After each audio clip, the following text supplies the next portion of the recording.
بجو ڈرامے میں دکھایا جاتا ہے کہ بشرا جو ہے اس کا پہلا دن اپنے ان لاز کی طرف بہت برا گزرا ہے۔ اس کے ان لاز نے بالکل بھی اس کا خیال نہیں کیا، نہ ہی اس کو اتنا پروٹوکول دیا گیا۔ اب صبا نے جان بوجھ کر ایمر کو گم کر دیا، اس نے ڈگی میں چھپا دیا، صرف اس وجہ سے کہ گھر میں ایک میس بنا رہے۔ سب لوگ ایمر کو ڈھونڈتے رہیں، ایمر نہ ملے، سب لوگ اپنے اپنے کام چھوڑ کر ایمر کے پیچھے لگ جائیں۔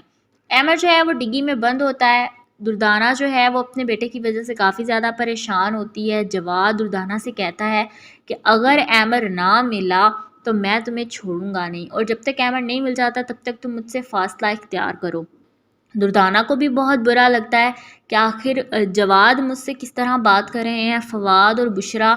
باہر ہال میں بیٹھے باتیں کر رہے ہوتے ہیں تو فواد اس کو کہتا ہے کہ تم اٹھو، اندر چلو، یہاں پہ بیٹھنے سے کیا ہوگا، سب کچھ ٹھیک تو نہیں ہو جائے گا نا، آؤ ہم اندر چلیں، چل کر کوئی نہ کوئی مسئلے کا حل نکالیں، مجھے امید ہے کہ سب کچھ ٹھیک ہو جائے گا، نارمل ہو جائے گا۔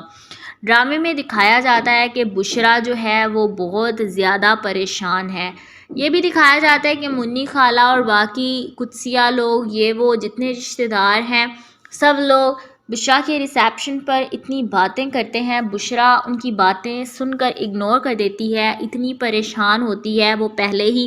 لیکن وہ کسی کو کوئی بھی رسپانس نہیں دیتی۔ ڈرامے میں دکھایا جاتا ہے کہ بشرا جو ہے وہ اپنے لاز سے بھی بہت پریشان ہے، اور دکھایا یہ بھی جاتا ہے کہ اس کو اب سمجھ نہیں آ رہی کہ وہ آخر کار ان لوگوں کے ساتھ کس طرح کا بیہیویئر اختیار کرے۔ بشرا جو ہے دردانہ کے پاس آتی ہے، دردانہ سے کہتی ہے کہ مجھے پتہ ہے کہ ایمر جو ہے وہ گم گیا ہے، اگر آپ مجھے اس بات کا قصوروار سمجھتی ہیں میں آپ سے معافی مانگنے کے تیار ہوں۔ اب دردانہ اس کو کہتی ہے کہ اس میں تمہاری کوئی غلطی نہیں ہے، تم کس بات کی معافی مانگو گی اور میں تمہیں کیوں معاف نہ کروں، تم میری چھوٹی بہنوں کی طرح ہو، تمہیں تو معافی مانگنی ہی نہیں چاہیے، اس میں تمہاری کوئی بھی غلطی ہے ہی نہیں۔ دردانہ اور بشرا باتیں کر رہی ہوتی ہیں کہ صبا اتنے میں آتی ہے اور آتے ہی چلانا شروع کر دیتی ہے، جس پر دردانہ اور بشرا دونوں کو ہی بہت برا لگتا ہے، لیکن وہ کہتی نہیں ہے۔ ڈرامہ سیریل بجو میں دکھایا جاتا ہے کہ ایمر پھر مل جاتا ہے، جب وہ گھر آ جاتا ہے دردانہ اس کا بہت خیال رکھتی ہے۔ دردانہ ایمر سے پوچھتی ہے کہ آخر آپ کہاں گئے تھے۔ ایمر اس کو بتاتا ہے جب وہ تھوڑا بہت سٹیبل ہو جاتا ہے، جب وہ اپنی کنڈیشن میں واپس آ جاتا ہے، ایمر سب کو بتاتا ہے کہ میں تو صبا آنٹی کے ساتھ تھا، انہوں نے ہی مجھے کہیں چھوڑ دیا، کسی شاپ پہ یا ڈگی میں بند کر دیا، جو بھی سین بنا۔ ایمر جب سب کو بتاتا ہے سب لوگ اتنے حیران ہوتے ہیں کہ آخر کار یہ کس طرح سے ایسی حرکتیں کر سکتی ہے۔ بشرا جو ہے وہ پھر دردانہ کو کہتی ہے مجھے تو یہ عورت ہی سائیکو لگتی ہے، مجھے اس کی سمجھ نہیں آتی کہ یہ ایسی حرکتیں کیوں کرتی ہے۔ دردانہ بشرا سے کہتی ہے کہ تم پلیز کچھ نہ بولو، میرے بیٹے کو اگر کچھ بھی ہوتا ہے تو یہ اس کا قصوروار مجھے ہی سمجھیں گی۔ دکھایا جاتا ہے کہ بشرا کی فیملی جو ہے، بجو، شمو، باقی لوگ بشرا کا ناشتہ لے کر آتے ہیں، اور آتے ہی بشرا کی جو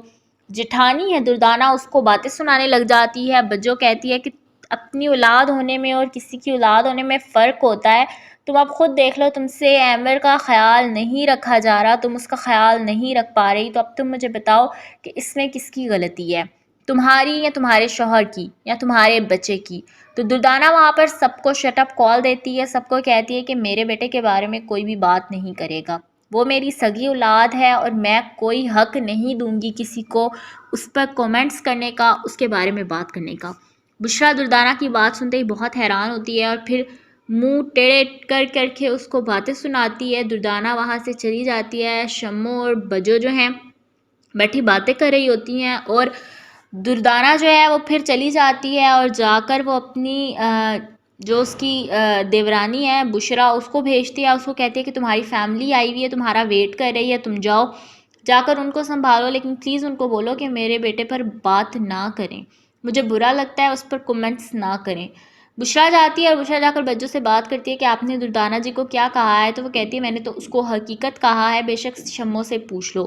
شمو بھی جو ہے بجو کا ساتھ دیتی ہے۔ دردانہ جو ہے وہ پھر اپنے کمرے میں جا کر بہت روتی ہے، اپنے بیٹے کو گلے لگاتی ہے اور اسے پھر پوچھتی ہے کہ آخر تمہارے ساتھ ایسا کیا ہوا تھا، جو کہ تم اتنے زیادہ ڈسٹرب ہو، اتنے پریشان ہو، مجھے کچھ تو بتاؤ۔ امر پھر اپنی ماں کو جب حقیقت بتاتا ہے تو دردانہ کو لگتا ہے کہ شاید یہ میری وجہ سے سب کچھ اس کے ساتھ ہو رہا ہے، ورنہ اگر میں نہ ہوتی تو اس کے ساتھ یہ سب کچھ نہ ہوتا۔